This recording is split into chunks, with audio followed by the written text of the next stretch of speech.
Hello, today is day 44 of my video streak, and today I wanted to share the Starbucks olive oil coffee. As some of you may not know, I am a 2 times CrossFit Games team athlete, but before that all happened, I have had 3 ACL surgeries, and my most recent surgery turned into infection, and it changed the way I thought about food and made me passionate about eating healthy and natural foods. So I became passionate about cooking and making healthy protein desserts and snacks. So first off, what I did is I made 2 different recipes. The first recipe is the Starbucks latte recipe, and the second recipe is my personal recipe. I wasn't too crazy about the Starbucks olive oil recipe, so I decided to make my own, and I really liked it and figured I would share it in case anyone wanted to try that one too.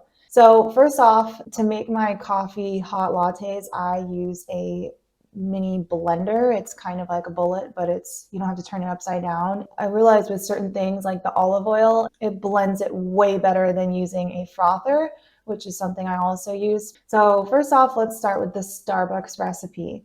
So that recipe started with a cup of hot coffee, half a cup of milk. I used oat milk, a tablespoon of added sweetener. I put maple syrup.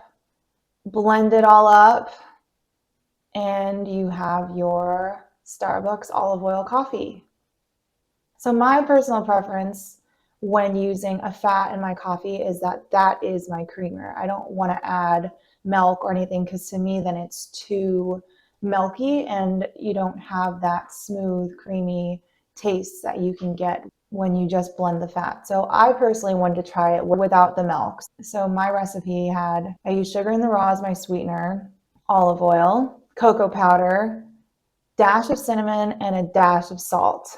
So same thing, about a cup or more of hot coffee, maybe a little bit more since we're not adding milk. I added a tablespoon of the sugar in the raw, obviously a tablespoon of olive oil. Added my cocoa powder because I have a weakness for chocolate and I wanted to make more of a mocha style drink. Dash of cinnamon and a dash of salt, and then blend it all up in this cool little blender or mini bullet or a regular blender, whatever you have. And there you go. Pour it in your mug, and it is very smooth and very delicious. So give it a try. If you like the Starbucks recipe all on its own, go for that. But if you're more of a chocolate, strong coffee taste fan, I would definitely recommend the recipe that I gave you, and let me know what you think.